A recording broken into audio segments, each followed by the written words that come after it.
Okay, now let's get going on the muscles of the muscular system. We'll move through it region by region. In this lecture, I'll give you a brief overview of each of these muscles, but please use your text and each of the tables within this chapter to more thoroughly explore each of the muscles. Throughout the lecture, I'll tell you which muscles you'll be responsible for and which muscles you will not. So again, begin producing an outline. You'll need to know the name of the muscle, the pronunciation of the muscle, the actions of the muscle. I'll give you a table with all the muscle origins, insertions, and actions that you'll be held responsible for. Outside of that, there are many more, but you won't need to know them all. We'll begin with the muscles of facial expression. Muscles of facial expression insert into the dermis and subcutaneous tissue. They tense the skin to produce our facial expressions. They're innervated mostly by the facial nerve. They can be found in the scalp, the forehead, around the eyes, the nose, and the mouth, and in the neck. I won't hold you responsible for any of the facial muscles except for the orbicularis oculi and the orbicularis oris, as well as the masseter. As you can see, there are many other muscles involved in facial expression, but you won't be held responsible for them. Now let's look at the muscles of chewing and swallowing. There are extrinsic muscles of the tongue, and there are intrinsic muscles of the tongue. The tongue is a really agile organ and pushes food between the molars for chewing or mastication, and then forces food into the pharynx for swallowing or deglutition. And they have crucial importance in speech. The intrinsic muscles of the tongue are vertical, transverse, and longitudinal fascicles.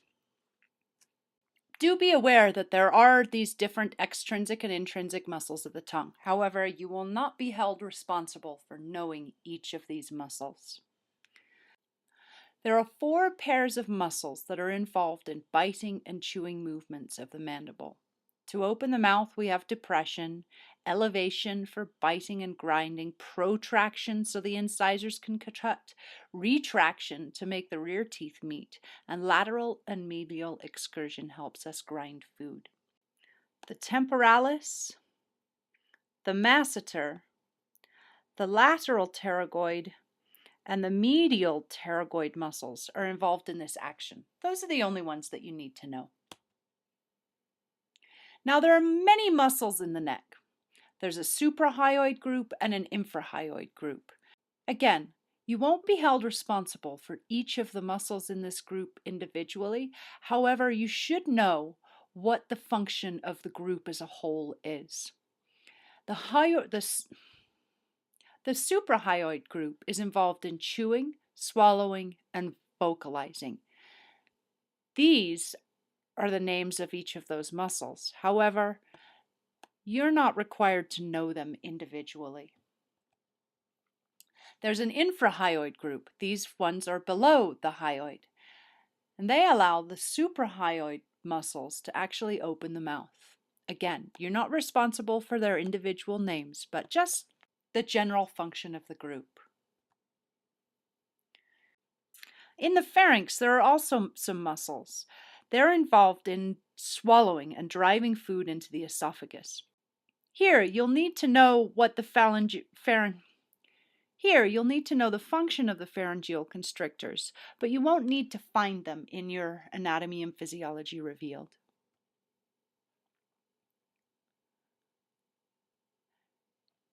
Now we get into muscles that act on the head. They originate on the vertebral column, or the thoracic cage, or the pectoral girdle, and they insert on the cranial bones. Their actions include flexion, or tipping of the head forward, extension, holding the head erect, lateral flexion, tipping the head from one side to the other, or rotation, turning the head left to right. These muscles you do need to know. The neck flexors, the ones that tip the head forward, are the sternocleidomastoid and the scalenes. The scalenes are not labeled in this picture, but they can be found right in here below the sternocleidomastoid. The neck extensors allow us to hold our head erect.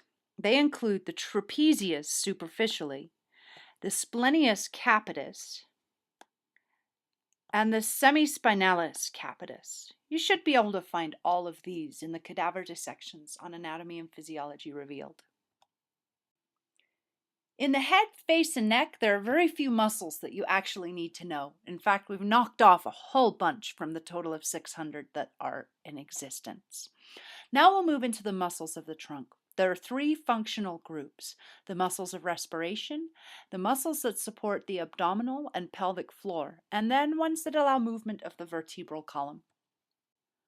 Breathing requires the use of muscles that enclose the thoracic cavity. The primary one is the diaphragm. In addition, we have external intercostals, internal intercostals, and then the innermost intercostal muscles. Inspiration is air intake, and expiration is when we expel air. The air intake is the muscular phase, and expiration doesn't always require muscular action. There are other muscles of the chest and abdomen that also contribute to breathing: the sternocleidomastoid and the scalenes, the pectoralis major, serratus anterior, latissimus dorsi, the abdominal muscles, and some of the anal muscles. We'll cover most of these as we go throughout the section. First, we'll begin with the diaphragm. The diaphragm is a muscular dome between the thoracic and abdominal cavities.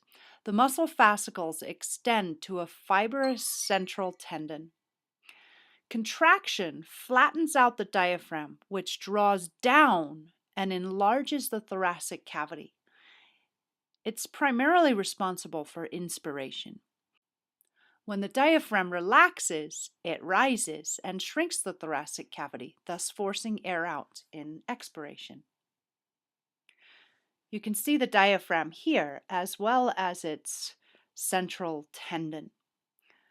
Notice that all the major vessels, as well as the esophagus, pass through the diaphragm in order to go from the abdominal cavity into the thoracic cavity.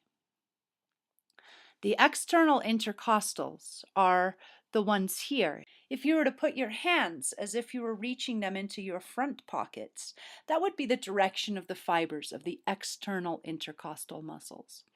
They're involved in elevating the ribs and expanding the thoracic cavity.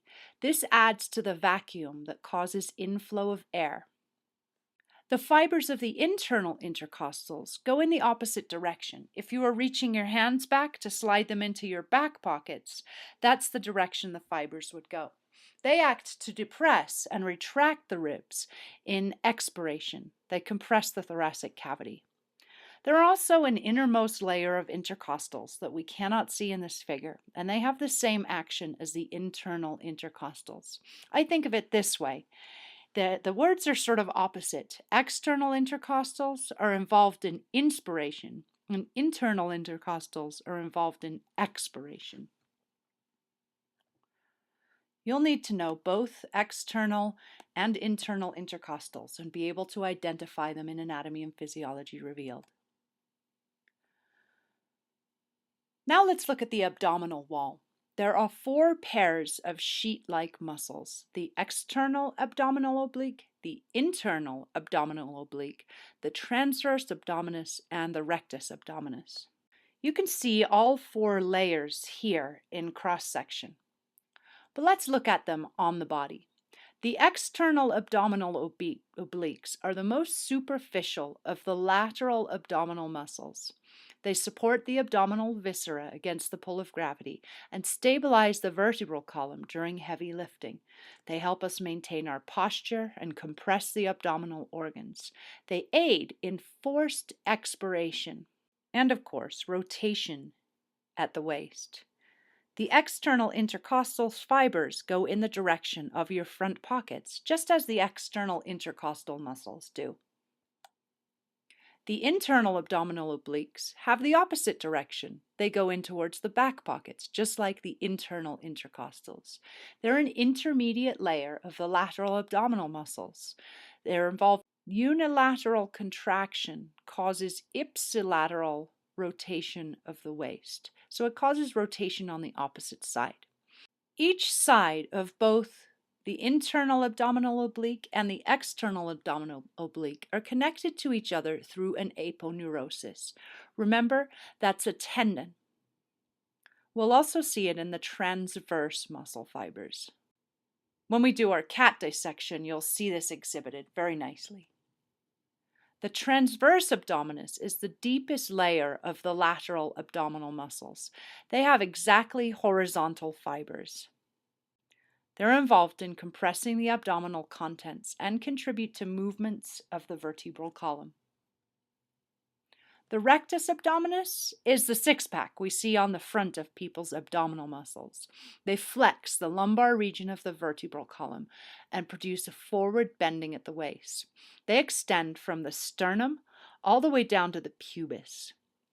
The rectus sheath encloses this muscle. There are 3 tendinous intersections that divide the rectus abdominis into segments that we see as six-packs when they're very well developed.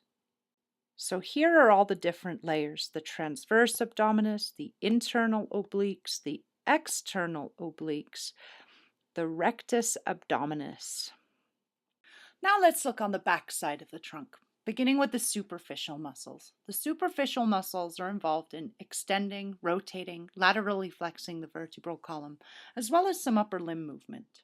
The most prominent muscles of the superficial muscles are the trapezius muscles and the latissimus dorsi. However, they're mostly involved in movements of the arm, so we'll consider them later. Let's take a look at the deep muscles of the back. The erector spinae group is made up of the iliocostalis, longissimus, and the spinalis muscles. They run from the cranium to the sacrum, and they're involved in extension and lateral flexion of the vertebral column. They're very easily palpated on each side of the spinous processes of the vertebrae.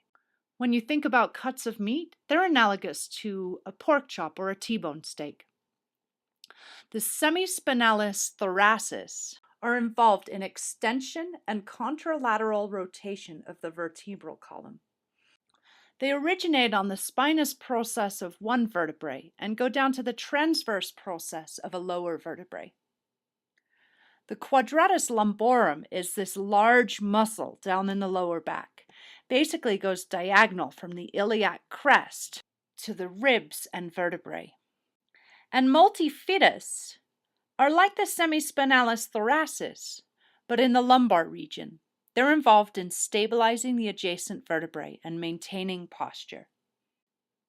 So here's another area where we'll be relieved of knowing a lot of different muscles.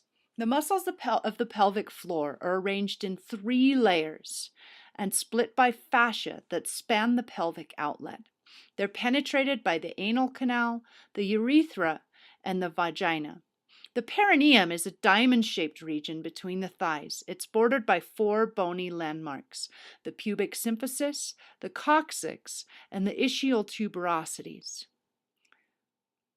The anterior portion of this is called the urogenital triangle, and the posterior portion is called the anal triangle. Now, this is as far as you need to know. But in these 3 layers, we can split them into the superficial perineal space, the middle compartment, and then the pelvic diaphragm. Be aware that there are these 3 layers of muscles. However, you don't need to know the names of each of these individual muscles.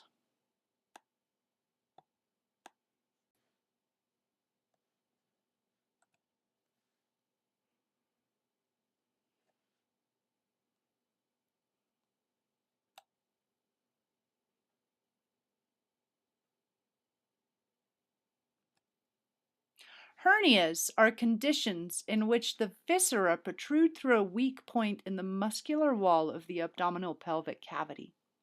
It can happen through the abdominal muscles, but most commonly they occur as inguinal hernias. This is where viscera enter the inguinal canal and get pushed down into perhaps even the scrotum. Of course, they're very rare in women because we have a much narrower inguinal canal. A hiatal hernia is where we see the stomach protruding through the diaphragm into the thorax. This is fairly common in overweight people that are over 40. The diaphragm muscle just becomes so weak that it herniates. An umbilical hernia is where the viscera protrude through the navel. Take a moment now to be sure that your outline contains all the different muscles that we've covered so far that I've told you that you'll be held responsible for. Next, we'll move on to looking at the muscles of the shoulders and arms, as well as the pelvis and legs.